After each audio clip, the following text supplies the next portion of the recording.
वहीं उत्तराखंड में आज से लागू होगी समान नागरिक संहिता। यूसीसी का पोर्टल भी लॉन्च करेंगे सीएम धामी। दोपहर 12:30 बजे सचिवालय में शुभारंभ होगा।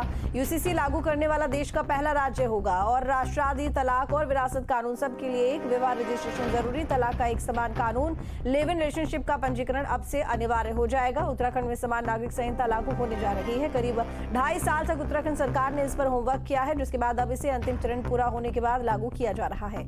मुख्यमंत्री पुष्कर सिंह धामी आज यूसीसी पोर्टल और नियमावली का लोकार्पण करेंगे, जिसके लिए राज्य सरकार ने सभी तैयारियां पूरी कर ली हैं और इस तरह यूसीसी लागू करने वाला उत्तराखंड देश का पहला राज्य बनने जा रहा है। दरअसल उत्तराखंड में 27 मई 2022 को समान नागरिक संहिता के लिए विशेषज्ञ समिति का गठन किया गया था और इसके बाद 2 फरवरी 2024 को करीब 2 साल बाद इस समिति ने सरकार को अपनी रिपोर्ट सौंपी थी और 8 मार्च 2024 को विधानसभा में विधेयक पारित किया गया, जिसके बाद इसे राष्ट्रपति को अनुमोदन के लिए भेज दिया गया था। 12 मार्च 2024 को अधिनियम पर राष्ट्रपति की मुहर भी लग गई थी। 20 जनवरी 2025 को कैबिनेट ने इस नियमावली को पास कर दिया।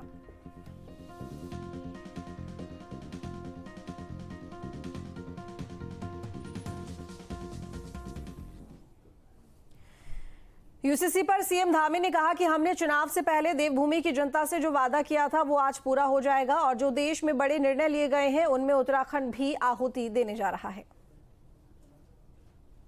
ये हमने वायदा किया था कि हम नई सरकार के गठित होते ही सबसे पहले हम यूसीसी लाने के लिए काम करेंगे और हमने नई सरकार के गठन होते ही सबसे पहले यूसीसी लाने की समस्त औपचारिकताओं को पूरा किया। अब तमाम औपचारिकताएं पूरी होने के बाद एक्ट बनकर तैयार हो गया, सारी चीजें हो गई, मंत्रिमंडल से मंजूरी मिल गई। प्रशिक्षण की भी जो कार्रवाई है वह भी हमारी लगभग पूरी हो गई है और एक समरस भारत बनाने में जो हमारे प्रधानमंत्री जी आज अपने को लगा रहे हैं, एक पल रुके बिना, थके बिना, और देश के अंदर जो भी हमारी पार्टी के संकल्प थे, 3 प्रमुख संकल्पों में एक कश्मीर में धारा 370 का समाप्त होना, आदरणीय प्रधानमंत्री जी के नेतृत्व में धारा 370 समाप्त हुई, ऐतिहासिक काम हुआ। हम सबके आराध्य देव भगवान श्री रामचंद्र जी का अयोध्या में भव्य और दिव्य मंदिर बनकर प्राण प्रतिष्ठा हो गई, 1 वर्ष भी पूरा हो गया।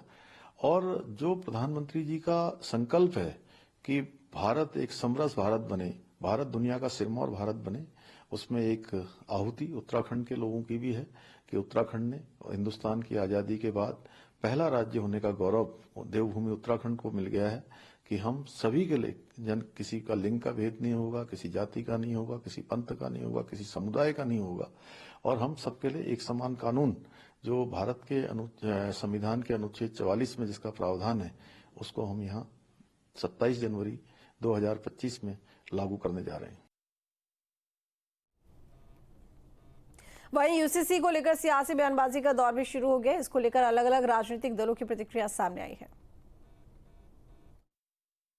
यूसीसी कोई नई चीज नहीं है, ये तो हमारे संविधान में जब से हमने संविधान ग्रहण किया तब से यूसीसी है। दुर्भाग्य की बात है कि 75 साल लग गए हमें, लेकिन हम इम्प्लीमेंट अब करने जा रहे हैं। और भारतीय जनता पार्टी और एनडीए शासित राज्यों में उत्तराखंड पहला राज्य होगा जहां इम्प्लीमेंट होने जा रही है और ये एक पायलट प्रोजेक्ट की तरह होगा और धीरे धीरे इसको हम पूरे देश में इम्प्लीमेंट करेंगे।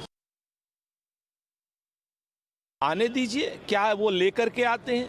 तो जानकारी थी कि भारत गणराज्य में इस तरीके के सारे कानून केंद्र सरकार के द्वारा लाए जाते हैं जिन्हें राज्य सरकारें पास करती हैं। अब ये लोग, भारतीय जनता पार्टी के लोग, कहीं ना कहीं सिर्फ जुमलेबाजी में जो है इस तरीके के काम कर रहे हैं जिसका कानूनी कोई महत्व नहीं है, संवैधानिक कोई महत्व नहीं है। और हमारा बड़ा स्पष्ट मानना है कि भारतीय जनता पार्टी के लोग देश के संविधान के विरोध में हैं, इसलिए राज्यपाल यूसीसी लाने की बात कर रहे हैं।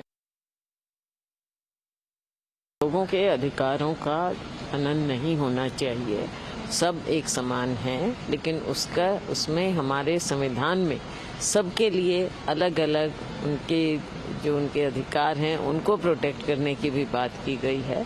तो इसको ये सरकार, जैसा आपने देखा कि बार बार करने की कोशिश करती है, लोगों को बांटने की कोशिश करती है, ये उसका हिस्सा है। हमारे देश का कानून डॉक्टर बाबा साहब आम्बेडकर जी के अनुसार आधार पर चलना चाहिए। तो हम समझते हैं कि यूसीसी जैसे कानून से तो लोगों को और ज़्यादा दिलचस्पी लेनी चाहिए, उसमें और ज़्यादा सहभागिता होनी चाहिए, क्योंकि ये यूसीसी कानून किसी के खिलाफ नहीं। पहले तो ये समझना होगा कि यूसीसी किसी के खिलाफ नहीं है। आप अगर हमारे देश भारत में रहते हैं, हमारे देश के आप नागरिक हैं, हम सब एक हैं, अगर एक कहते हैं तो सिर्फ कहने से तो नहीं होगा ना, उस नियम में भी तो आपको आना होगा, उस कानून में भी तो आपको आना होगा। तो ये अलग अलग राज्य सरकारें कर रही हैं।